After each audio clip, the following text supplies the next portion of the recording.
Deuxième dimanche de l'Avent. Nous découvrons à travers l'Évangile le beau personnage de Jean le Baptiste.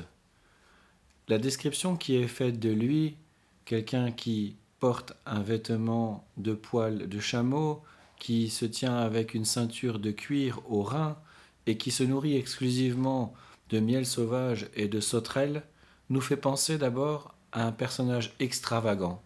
On dirait de lui un hurluberlu.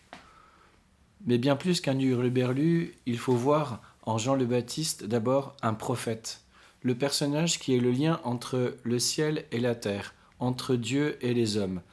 Pour Jésus, il n'y a d'ailleurs pas plus grand prophète que Jean.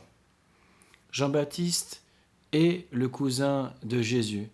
Nous nous rappelons qu'il est celui qui a fait tressaillir dans son sein l'enfant Jésus lorsque Marie rencontra Élisabeth au cours de la visitation.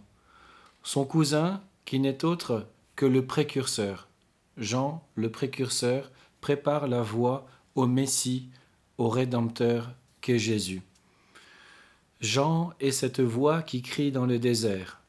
Jean est celui qui nous annonce au cœur de cet Avent que le royaume des cieux est déjà là, qu'il est temps de se convertir, de changer notre cœur pour nous préparer à la venue du Sauveur.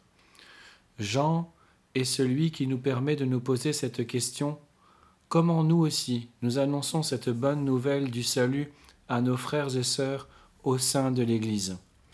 Jean le Baptiste nous redit: déjà la cognée se tient au pied des troncs d'arbres. Déjà le temps est accompli.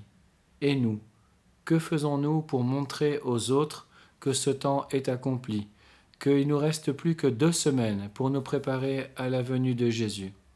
Seigneur Jésus, tu nous montres par l'exemple de Jean le Baptiste que cette voix qui crie dans le désert vient résonner jusqu'à nous, que cette voix qui a préparé le chemin de la voix, celle de Dieu, soit pour nous une voix qui résonne intérieurement et qui est appelée à résonner encore et encore. Amen.